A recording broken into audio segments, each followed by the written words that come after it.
Because on top of the fact that we have Paula Persimmon, the old school character, we have her assistant director, who's now been promoted to director, we have a new assistant director slash co-director slash guerrilla director kind of guy. He's usually a daydream director and very much that artsy-fartsy kind of guy with very particular ideals on art. At the same time as learning about all of these characters, we hear of 4 or 5 other directors all mushed together. They're just little side gags of just different genres of film. But when I first opened this TV series, I thought I legitimately had to keep up with like 9 characters immediately, and it was far too much. But hey, at least in the sequel, I'm now ready to consume these other content creators. A sports director, a nightmare director, an action director, and a comedy director. Those are the 4 other ones. Easy to remember now, but there you go.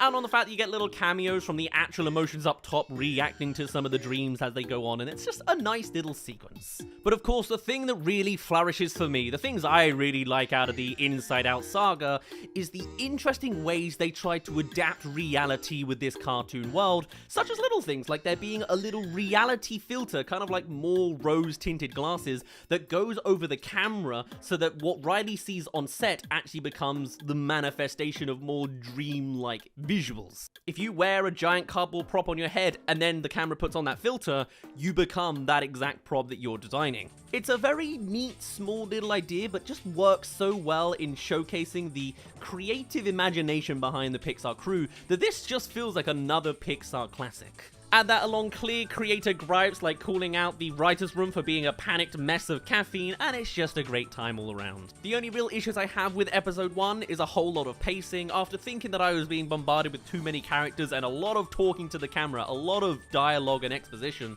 eventually we get to the main dream, other than the one in the intro, 16 minutes into this pretty much 20-25-ish minute episode. I thought it was late, but once the actual dream sequence come in, they are clearly some of the best work of this TV series. The visuals are immaculate. It's clearly having this artsy, explorative, extra dimension to it, since reality can be whatever you make of it. And I absolutely adore the directions they take Riley as they go along. And you can extrapolate all sorts of extra ideas. You ever wondered why you can't run very fast in a dream? It's because the cameraman is moving the camera so slowly and you are the camera. If the camera's dolly wheel gets stuck on the little pathway, it means your foot is stuck in the nightmare. It works out. And whilst a lot of this initial episode is a lot of fluff and stuff you gotta take in and understand and appreciate the jokes when you've got your head around it all, it really does feel like the ending is a solid climax with the perfect build-up of everything going wrong, as well as a smash cut to the credits. For a first impression, it meandered along, but I actually started to really like it.